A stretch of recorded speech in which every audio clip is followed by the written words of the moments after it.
On the continent Africa, Nigeria is the only country that has its own kind of worship. Because before we started doing macosa and Nigerian gospel, there was choirs were singing songs from Black American churches. Everybody was singing songs from Black American churches. So who is this man that invented macosa and integrated Nigerian music, Nigerian pattern of music into gospel?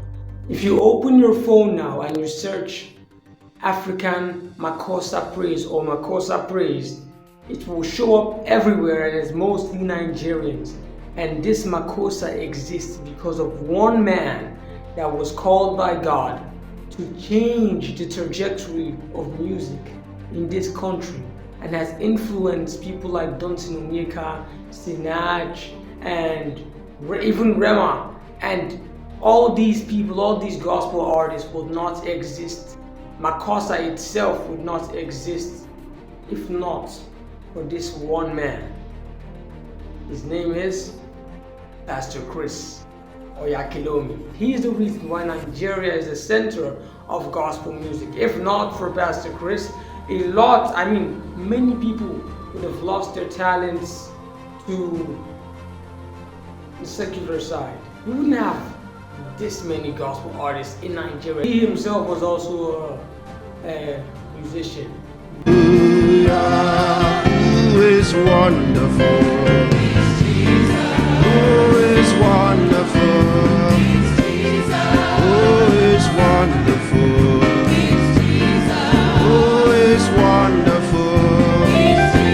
Who is the mighty God?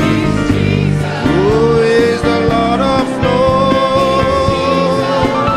Lords? He wrote some songs, he sang some songs, and he made this concept of the songs being sang to glorify God. That was always his aim. Okay. Just a second. I want to show you something. You're either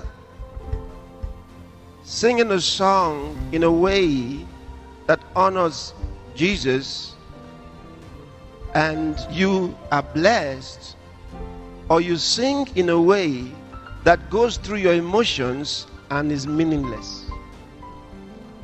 The earth is full of your goodness, treasures everywhere.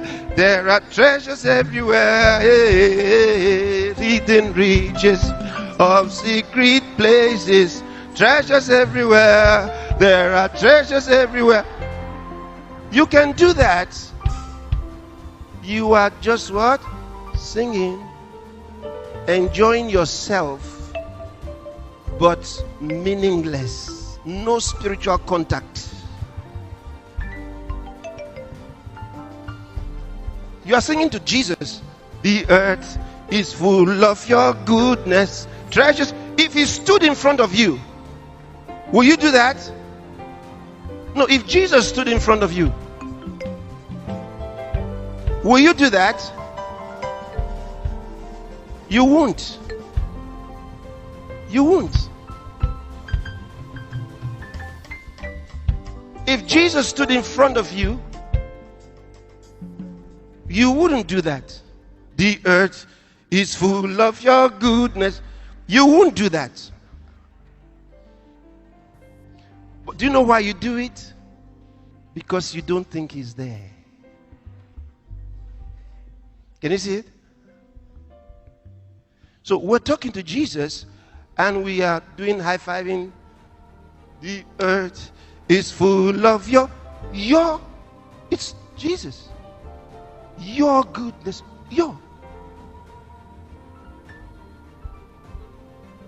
Can you see why many churches are without the power of God? Because they don't recognize him in their songs.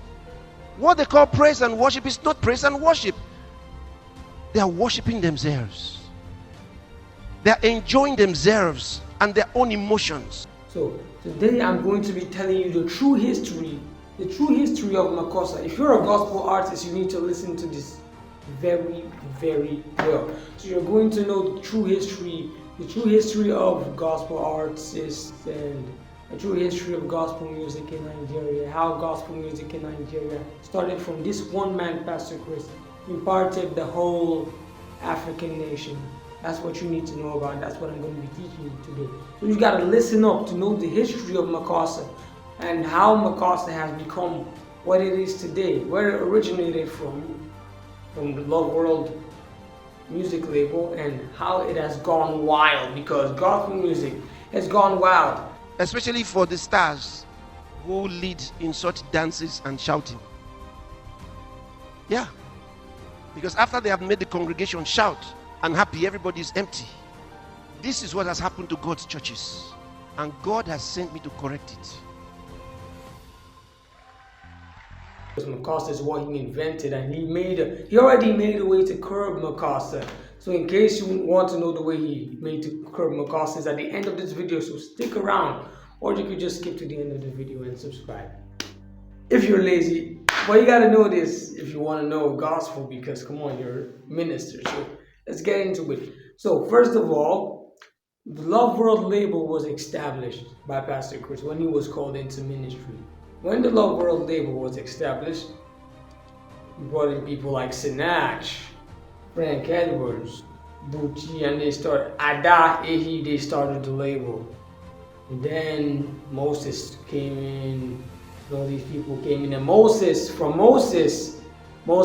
out of Pastor Chris, and then Ibuka songs came from Moses, and Spotlight Nation came from Moses. You see how Pastor Chris is the author of everything? I agree with what Pastor Chris said, and this is something you need to implement in your church. Wherever you go, you need to implement this because it's very important. So do you remember how I said earlier that gospel ministers need to be able to connect with God and not be so carnal, so they can not only show off their skills but bring miracles down? You can watch this video now to learn how to call down the presence of God and have a captivating worship, because that's what worship is all about. And if you want to improve your music skills, watch this video too. It will teach you everything about improving your music skills. As a worship leader, that's what I do.